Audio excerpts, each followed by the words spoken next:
Hello बच्चों, good morning. आज हम ज्ञान एवं पाठ्यक्रम वाले पेपर में जो हमारी 3 यूनिट थी वो कंप्लीट हो गई है। आज हम 4th यूनिट के बारे में चर्चा करेंगे। जो 4th यूनिट है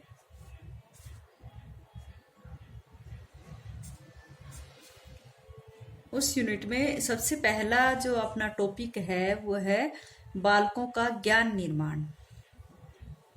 4th यूनिट का पहला टॉपिक जो है उसमें आज हम अध्ययन करेंगे। जो मेन टॉपिक है वो है बालकों का ज्ञान निर्माण। ज्ञान के बारे में हमने बहुत पढ़ा है। आज हम पढ़ेंगे कि बालकों में ज्ञान का निर्माण किस प्रकार से करें, और ये ज्ञान का जो निर्माण है ये जो आपकी मेन पॉइंट है ये तो ना। और इसके अंतर्गत अंदर हम कुछ टॉपिक और लेंगे जिनके बारे में हमें अध्ययन करना है। तो आज का अपना टॉपिक रहेगा ज्ञान के स्रोत, और वे कौन कौन से स्रोत हैं। ये तो मेन टॉपिक है अपनी 4th यूनिट का नाम यही है, बालकों का ज्ञान निर्माण। और इसके अंतर्गत कुछ टॉपिक है, जैसे ज्ञान के स्रोत में हम अनुभवजन्य ज्ञान,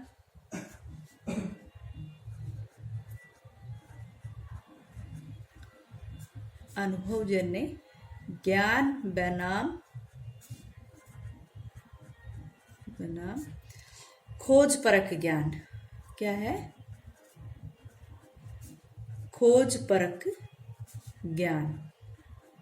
खोज परक को वैसे प्रकटीकरण भी कहते हैं। इन दोनों में अंतर पढ़ेंगे हम। प्रकटीकरण, दोनों ज्ञान क्या होते हैं ये पढ़ेंगे। ठीक है। ज्ञान के स्रोत में हम अनुभवजन्य ज्ञान बनाम खोज परक ज्ञान या प्रकटीकरण ज्ञान क्या होता है इसके बारे में अध्ययन करेंगे। अगला जो टॉपिक होगा वो होगा ज्ञान के विविध प्रकार, और ज्ञान के स्रोत में हम ये पढ़ेंगे। ज्ञान के कौन कौन से स्रोत है ये तो आपने पीछे भी पढ़ लिया था कि ज्ञान किन किन स्रोतों से प्राप्त होता है। ठीक है। तो आज का अपना टॉपिक है अनुभवजन्य ज्ञान और बनाम खोज परक ज्ञान क्या होता है। ठीक है। आप सभी जानते हो कि अनुभवजन्य ज्ञान क्या होता है। अपने आप अपने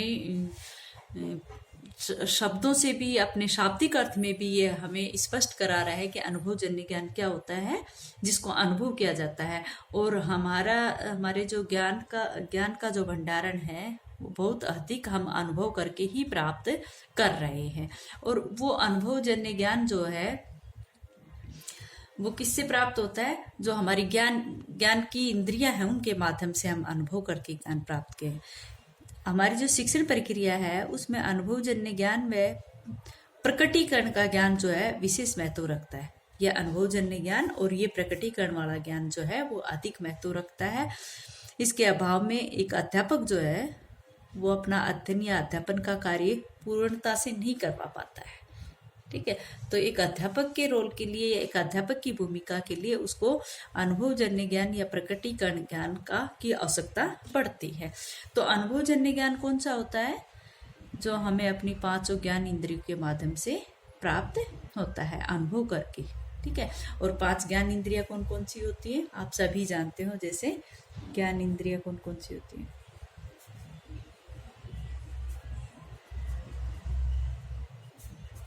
जैसे आँख है, आँख से हम देखकर। नेक्स्ट है कान, कान से हम सुनकर। नेक्स्ट है जीभ, और जीभ से कैसे? स्वाद, है ना। और नेक्स्ट है नाक, नाक से कैसे? सूंघ कर। और 5वीं क्या है? त्वचा अपनी।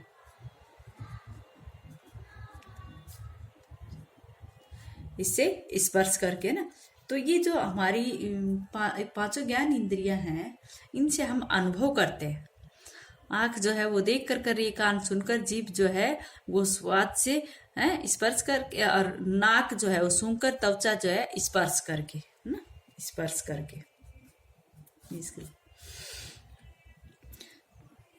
तो उस ज्ञान को हम क्या कहेंगे? अनुभवजन्य। और कभी कभी जो कई बार कई उपकरणों का प्रयोग हमारी इंद्रियों के को सहायता करता है। कई उपकरण भी होते हैं, जैसे कंप्यूटर का आला है, अर्थात हम कहें कि अनुभवजन्य साक्ष्य जो डाटा या ज्ञान को इंद्रिय अनुभव के रूप में भी जाना जाता है। ठीक है, तो अनुभव जन्य ज्ञान क्या होता है, जो प्राथमिक ज्ञान की श्रेणी में आता है वो अनुभव जन्य ज्ञान आता है, और जो हमारे जन्मजात विचारों पर केंद्रित है या फिर किसी प्रकार के वाद विवाद या अन्य जैसे विचारों जैसे सत्य है, विश्वास है, न्याय आदि पर आधारित है, तो वो अनुभव जन्य ज्ञान के अंतर की श्रेणी में ही आ जाता है। हम सभी जानते हैं कि ज्ञान का जो अर्थ है, ज्ञान का अर्थ क्या है, ज्ञान का अभिप्राय यही है कि किसी वस्तु, विषय या प्रक्रिया के संबंध में जो संपूर्ण जानकारी होती है, संपूर्ण जानकारी जो होती है वो क्या होती है, ज्ञान होती है। संपूर्ण जानकारी, संपूर्ण जानकारी क्या होती है, ज्ञान होती है। किसी भी वस्तु, किसी भी विषय या प्रक्रिया के संबंध में संपूर्ण जानकारी होती है वो ज्ञान होती है, और ज्ञान ही हमें कार्य करने की योग्यता देता है। भाई संपूर्ण जानकारी का मतलब क्या है कि वो ज्ञान जो है वो हमें ये भी समझाता है कि क्या सही है क्या गलत है, कि इनमें गलत और सही में जो विभेद करते हैं वो ज्ञान ही होता है।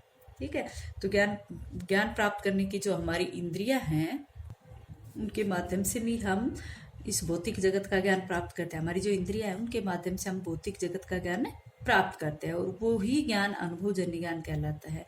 जब कोई व्यक्ति इस भौतिक जगत में जन्म लेता है तो वो उसकी जो ज्ञान इंद्रियां है उनके द्वारा वो अनेक वस्तुओं का अनुभव करता है। इन अनुभवों को ही प्राथमिक स्रोत कहा गया है। जो स्रोत क्यों कहा गया है, क्योंकि इन अनुभवों के माध्यम से ही हमें इस भौतिक जगत का ज्ञान होता है।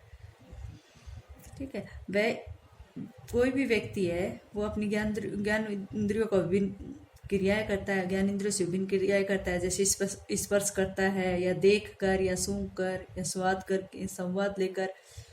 ठीक है, तो प्रत्येक चीज के बारे में कुछ एक्सपीरियंस लेता है, और वो ज्ञान ही अनुभवजन्य ज्ञान कहलाता है। ठीक है, तो इस प्रकार से हमारा अनुभवजन्य ज्ञान तो ये होता है। ठीक है, अनुभवजन्य ज्ञान कौन सा होता है, जो अनुभव के माध्यम से प्राप्त किया जा सकता है। ठीक है, तो ये जो भौतिक जगत है इसके बारे में हमें बहुत सा ज्ञान अनुभव के माध्यम से प्राप्त होता है। तो नेक्स्ट जो है वो है हमारा प्रकटीकरण ज्ञान, है ना। प्रकटीकरण ज्ञान क्या होता है, इन दोनों में परस्पर हम विभेद करके आपको बताएंगे। तो प्रकटीकरण ज्ञान कौन सा होता है, जिसको हम वह ज्ञान, प्रकट ज्ञान जो विश्वास पर आधारित होता है, ये तो भाई अनुभव करके होता है, और ये होता है विश्वास पर आधारित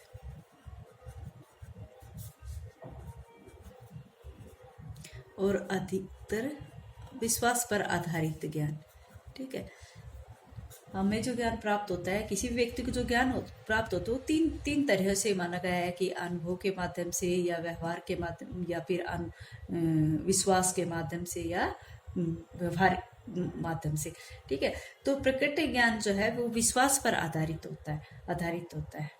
ठीक है, इनमें से जैसे तीन प्रकार का ज्ञान होता है, इनमें से एक प्रकार का ज्ञान वो होता है जिस किसी तथ्य को हम देखकर या उसका अवलोकन करके अच्छे से उसकी सरल व्याख्या सुनकर उसका ज्ञान प्राप्त करते हैं, और हमें विश्वास हो जाता है कि एक स्वतंत्र रूप से, जैसे ये बाहरी जगत जो है ये दिखाई दे, ये इसके बारे में सुनते हैं या इसको देख रहे हैं, ये वास्तव में ही है, ये जो बाह्य संसार है इसका भी कुछ अस्तित्व है। तो जब हम इस तरह की बातें करने लग जाते हैं तो हमारा जो विश्वास है अगर वो स्थिरता की तरफ जा रहा है तो उस चीज का हमें ज्ञान हो रहा है कि ये जो विश्व स्थिरता की सबसे जो स्टिक बात है वो सही है।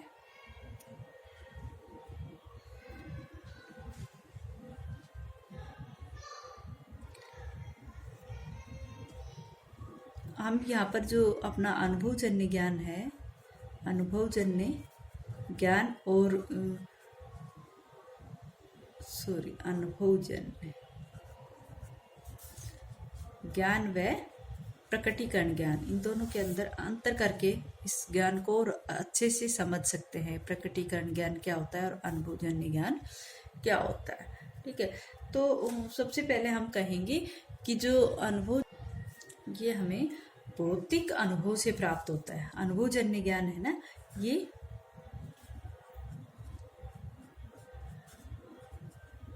भौतिक अनुभवों से प्राप्त होता है।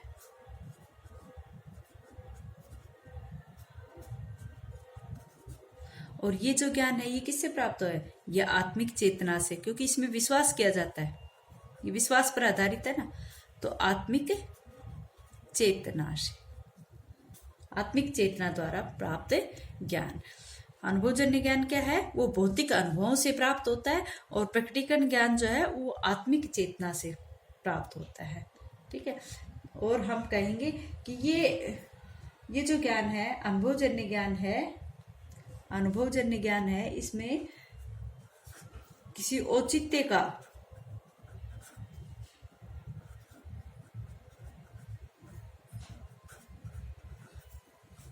किसी औचित्य के लिए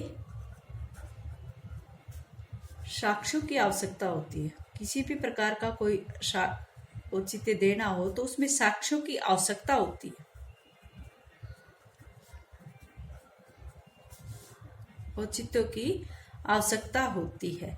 और यहाँ पर क्या होता है, इसमें साक्ष्यों की खोज में निष्कर्ष रूप का ही प्रयोग किया जाता है, न कि साक्ष्यों की आवश्यकता होती है, बल्कि एक निष्कर्ष रूप में ही प्रकट ज्ञान जो होता है वो वास्तविक रूप में साक्ष्यों की खोज नहीं होता, बल्कि एक निष्कर्ष रूप में हम उस पर विश्वास कर सकते हैं ना, निष्कर्ष पर।